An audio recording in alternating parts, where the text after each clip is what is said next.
welcome all the NCC cadets, colonel साहब को ASR जिले में आप सबको आने के लिए आए। आप लोगों ने यहाँ पे 6 दिन एएसआर जिले में जो स्टे किया, उसके बाद में जो आपका एक्सपीरियंस रहा और आज फाइनल डे आप ये रैली कर रहे हैं, इसके लिए आप सभी को ధన్యవాद। మీడియా బంధువులు ఈ విషయంలో ఎక్కువగా మీరు రాయొచ్చు, ఎందుకంటే ఈ ఎన్సీసీ క్యాడెట్స్ మన పూర్తి భారత రాష్ట్రం నుండి అన్ని డిస్ట్రిక్ట్స్ నుండి అన్ని స్టేట్స్ నుండి వచ్చిన వాళ్ళు, అన్ని స్టేట్స్ నుండి ఇక్కడికి వచ్చి వాళ్ళు ఎక్స్పీరియన్స్ మన ఏఎస్ఆర్ జిల్లాలో గిరిజన ప్రాంతం, కొండ ప్రాంతం ఎలాగా ఉంటున్నాయి దీన్ని చూసి వాళ్ళు బయటికి చెప్పిన వాళ్ళు, మీరు అందరూ ఏఎస్ఆర్ జిల్లా వాళ్ళని మంచి ఎక్స్పీరియన్స్ చూపించారు। దీనికోసం కూడా మీ అందరికీ ధన్యవాదం। మీ అందరూ ఇప్పుడు ఈ ఎన్సీసీ క్యాడెట్స్ని మన ఏఎస్ఆర్ జిల్లా అదేవిధంగా ఆంధ్రప్రదేశ్కి ఒక అంబాసిడర్ లాగా బయటికి మీరు మళ్ళా భారత రాష్ట్రంకి మిగతా స్టేట్స్లో పంపిస్తారు। కాబట్టి ఈ మెసేజ్ మనకి ఈరోజు ర్యాలీలో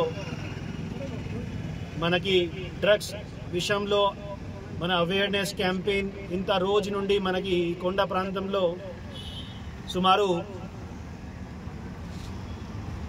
14 months నుండి మనకి ఎక్స్టెన్సివ్గా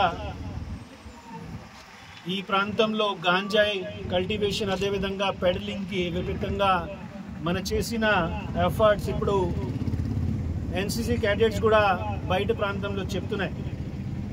ఖచ్చితంగా అందరూ మీడియా బంధువులు దీన్ని ఎక్కువగా పబ్లిసైజ్ చేసి ప్రాంతంలో ఉండే వాళ్ళు గిరిజన్ని కూడా అవగాహన చేయొచ్చు। మన భారత రాష్ట్రం మనకి స్ట్రాంగ్ ఉండాలి, ఖచ్చితంగా ఎవరు కూడా ఈ డ్రగ్స్కి అలవాటు రావద్దు। అదేవిధంగా గాంజాయి పండిస్తున్న వాళ్ళు కూడా మన జిల్లాలో జరుగుతున్న ఆల్టర్నేటివ్ క్రాప్ ఇనిషియేటివ్కి బాగా దీన్ని ఉపయోగం పెట్టుకోవచ్చు। ఇంకా వాళ్ళకి ఏమైనా స్కిల్ డెవలప్మెంట్ కానీ మిగతా జాబ్స్ కోసం ఏమైనా రిక్వైర్మెంట్స్ ఉన్నాయి పోలీస్ తరఫున కానీ అదేవిధంగా డిస్ట్రిక్ట్ అడ్మినిస్ట్రేషన్ కూడా చెప్పుకోవచ్చు।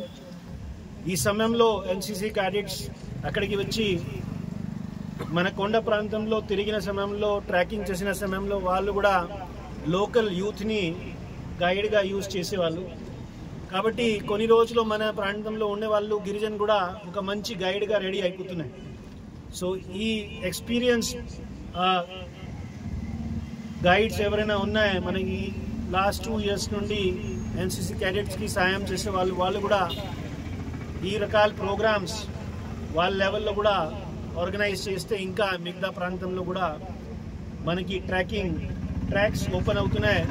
సో మనకి ఈ ప్రాంతంలో ఎకనామిక్ యాక్టివిటీ పెరిగిపోతున్నాయి। సో ఇవన్నీ విషయంలో మీడియా బంధువులకు రిక్వెస్ట్ ఉన్నాయి, ఖచ్చితంగా ఎక్కువగా రాయొచ్చు। ధన్యవాదాలు।